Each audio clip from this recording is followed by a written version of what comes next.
What's your take on what we all watched happen to him? What are your thoughts on what we saw? I mean, it's not the first time we saw a black man choked out on television, but the It, fact that it happened and then it happened again. What do you think? What do you think, Leland? it's disheartening because I identify completely with George Floyd. I mean, you know, that man that had his knee on his neck don't watch BET, I'm sure. You know, so he probably wouldn't know who the hell I was, and would have did me the same exact way. And I see images like that, and I identify with that, and that rips me. That rips me, and to see the way the stress that he was under, and how that man had no regard for his life whatsoever. It puts me in a place of not shocked because you've seen it so many times, and that's why I have such an issue with it because I've seen it so many times. You know, when how long do we got to protest this? You know, when is this going to be over with? You know, when it's like this. I feel like in elementary school, I was told this lie of we've progressed so far from the '60s when there were dogs and hoses and things of that nature. But then you see modern day lynches like this, and you ask yourself, have we really progressed? You know, and it's like I said, it's just disheartening to see stuff like that. Yeah. What do you ladies think about, the a lot of businesses have been looted, luxury stores. Does this take away from the cause, or is it like, well, hey, if that's what we got to do, that's what we got to do? What are your thoughts on that?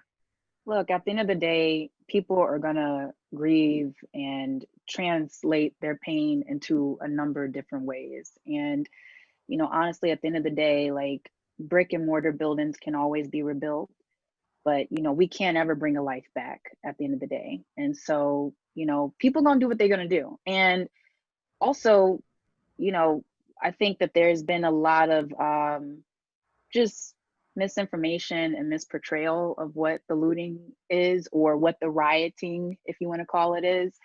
And we've seen it so many times. And I mean, I remember, just taking it back to, when Katrina happened. I'm from New Orleans, and I remember how shocked the country was to see the disregard for Black life, and how it affected, us, and poverty, and all the many issues.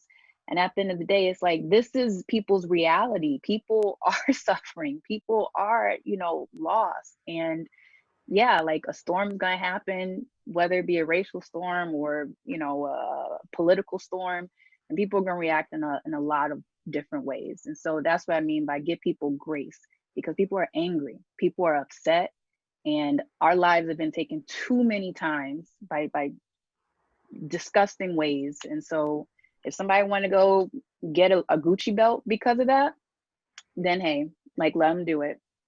That stuff is material stuff, and then we can always remake it, always bring it back, but we can't bring George Floyd back or anybody else back, Karen, what do you think?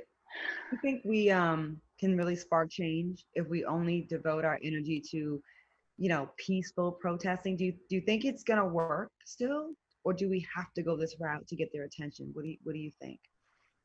I think just like everyone was shocked to see the video of the lynching of George Floyd, I think the protests are, I mean, and because they're still going on, and because they've been so volatile, some of them, at times, it's kind of a shock in the opposite direction. Like, okay, you guys, we've done this, we've read this story, we've seen this movie, we've played this part.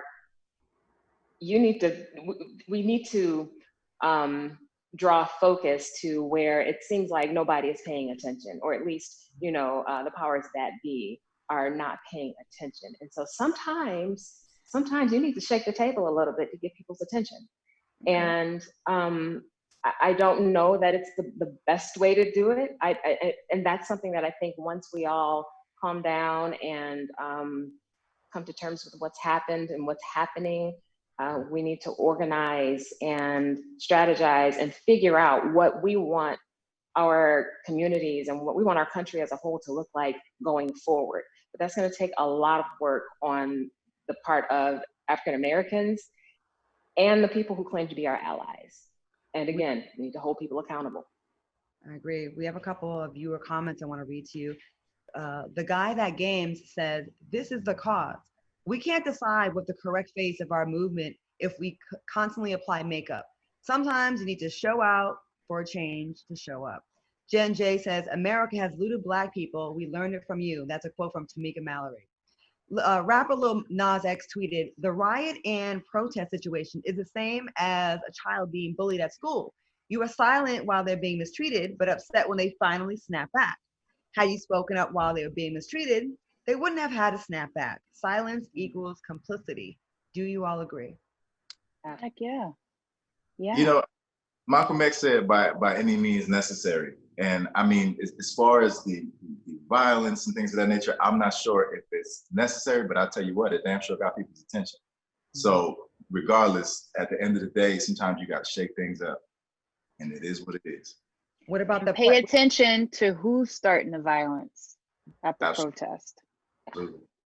That's There the were a lot big of people thing. hijacking the reason, the message of the protesting in the first place and turning it into something else.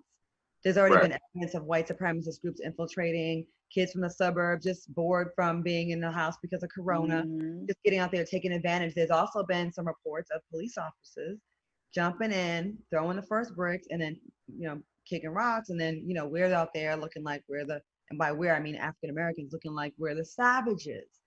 And we have to be careful about that.